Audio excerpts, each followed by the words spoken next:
Jail की बात कर ही रहे हैं तो कल सेनेट के अंदर काफी गर्मा गर्मी हो गई इस बात पर। चेयरमैन सेनेट यूसुफ रजा गिलानी साहब ने प्रोडक्शन ऑर्डर्स भिजवाए थे। उसके अंदर ऑन अब्बास बप्पी साहब तो आ गए पीटीआई के, लेकिन एजाज चौधरी साहब नहीं आए हैं। उसके अंदर भी क्या वो जेल खाना जात जो है पंजाब की वो इन्वॉल्व थी रोकने में? आई एम ग्लैड आपने ये सवाल किया, ये बड़ा अच्छा सवाल है और दोनों का फर्क जाहिर है। ऑन अब्बास बप्पी पे इलीगल हंटिंग का पर्चा था और उनको प्रोड्यूस कर दिया गया। क्या वजह है कि हुकूमत पाकिस्तान ने प्रोड्यूस नहीं किया एजाज चौधरी को, डिस्पाइट के ऑर्डर्स किए गए थे।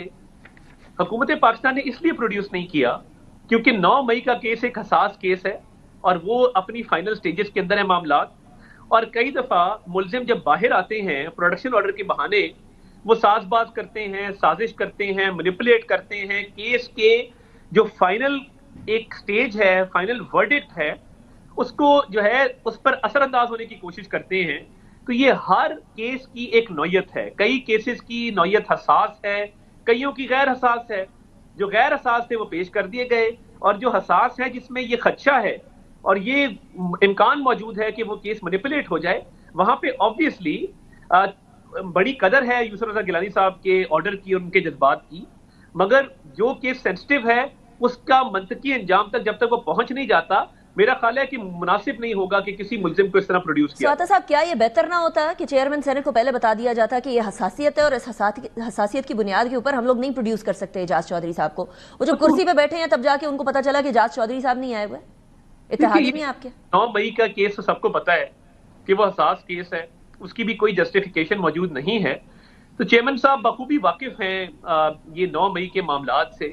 तो 9 मई के मुल्जिमान को वैसे भी मैं समझता हूं कि जिन्होंने वो हरकत की जो दुश्मन कभी ना कर सका और मुल्क की तारीख में दुश्मन की जुर्रत नहीं हुई कि वो पाकिस्तान की डिफेंस को इतना वीक करे, तो आज वही लोग भुगत रहे हैं जिन्होंने मुल्क की दिफाई तनसीबात पे हमले किए, शोधा की यादगारों को मसमार किया।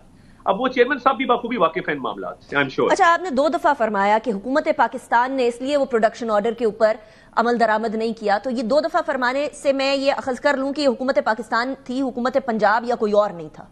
देखिए, ये ऑब्वियसली ये जब फैसला होता है, ये मुतलका वजारत जो है हुकूमत की वो ये फैसला करती है, इंटीरियर मिनिस्ट्री कोऑर्डिनेट करती है होम डिपार्टमेंट पंजाब के साथ। तो ऑब्वियसली ये हुकूमतों के कॉन्शियस डिसीजंस होते हैं जिसके ऊपर वो बेस करती हैं कि कौन से वाले पे अमल दरामद करना है, कौन से पे नहीं करना। तो ये जो इंटर कोऑर्डिनेशन है between provinces, between the federal government, between the concern departments and ministries, इसका एक प्रोसीजर तय है और उस प्रोसीजर के तहत ये फैसले किए जाते हैं। राइट। अब आपने सूबों की बात कर ही दी आता साहब, तो पंजाब में इस टाइम पर पीपल्स पार्टी और पाकिस्तान मुस्लिम लीग में कुछ ठनी हुई नजर आ रही है और इसकी एक और वजह भी हो गई है और वो है कनाल, महफूज शहीद कनाल। खेलदास कोहिस्तानी साहब ने एक बात फरमाई है, वो मैं आपके सामने रखती हूँ कि मैं वाजे कर रहा हूँ कि वफाक कोई कनाल नहीं बना रहा, पाकिस्तान 4 इकाइयों पर खड़ा है, हम सब बराबर के शरीक हैं, सबके हुकूक हैं, सिंध के मफादात, सिंध के हुकूक पर कोई समझौता नहीं होगा। अब एक जगह मैं वफाकी हुकूमत से ये सुन रही थी कि ये तो कनाल बनने वाली है और यहाँ चोलिस्तान को हरा भरा करने के लिए एक इंतहाई अहमियत का हामिल प्रोजेक्ट होगा और इसके ऊपर पीपल्स पार्टी से बातचीत होगी। दूसरी तरफ ये वाली बात आ रही है PMLN के अपने कैबिनेट मेंबर से। तो मुझे ये आता साहब जरा बताइएगा, कनाल बन रही है, नहीं बन रही? पीपल्स पार्टी से बात हो रही है, नहीं हो रही? और कहां तक पहुंची सूरत? पीपल्स पार्टी के जितने भी मामलात हैं और जो भी उनके तहफ़्फ़ुज़ात हैं उस पे ऑलरेडी काफी बातचीत हो भी रही है, आगे भी होगी। और जो बयानात आप सुनते हैं पीपल्स पार्टी की तरफ से, देखिए हमारे वो फिक्री इत्तेहादी भी हैं और हुकूमत के अंदर बहुत सारी कॉन्स्टिट्यूशनल पोजीशंस भी उनके पास हैं। तो पीपल्स पार्टी के जो तहफ़्फ़ुज़ात हैं उस हवाले से हुकूमत एफर्ट करती भी रहती है, करती भी रहेगी। इस हवाले से हुकूमत एक बाकायदा पॉलिसी स्टेटमेंट भी जारी करेगी जिस इशू को आपने उठाया। मगर मैं नहीं समझता कि पीपल्स पार्टी और मुस्लिम लीग नून के दरमियान कोई भी ऐसा मसला है जो काबिल हल ना हो और हम अफाम तफहीम से इनके साथ जितने भी इनके तहफ़्फ़ुज़ात हैं वो बिल्कुल दूर कर भी रहे हैं और करेंगे भी। तो इस हवाले से भी पॉलिसी स्टेटमेंट आ जाएगी। मगर पीपल्स पार्टी इंशाल्लाह ताला हमारे साथ है, हमारे साथ ही रहेगी और ये मामलात ऐसे ही चलेंगे। अच्छा, आपने फरमाया कि वो हमारे साथ हुकूमत में हिस्सा भी हैं, उनके पास कॉन्स्टिट्यूशनल पोस्ट भी हैं। वैसे यकीन जारी है पीपल्स पार्टी नहीं मानती कि वो आपके साथ हुकूमत में है। वो कहते हैं कॉन्स्टिट्यूशनल पोस्ट अपनी जगह पर है, काबीना का हिस्सा हम नहीं है, हुकूमत का हिस्सा हम नहीं है।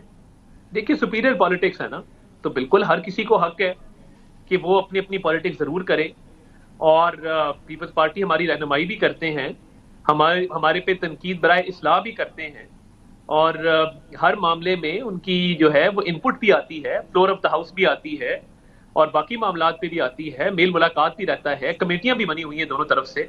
تو میں سمجھتا ہوں یہ جمہوریت میں ایسے اتحادی یہ خوش نصیبی سے ملتے ہیں. اچھی بات ہے کہ وہ یہ سپیریئر پالیٹکس کر رہے ہیں اور ہماری رہنمائی بھی کر رہے ہیں، تو اس پہ کوئی مجھے خطرہ نظر نہیں آتا. اچھا، ایک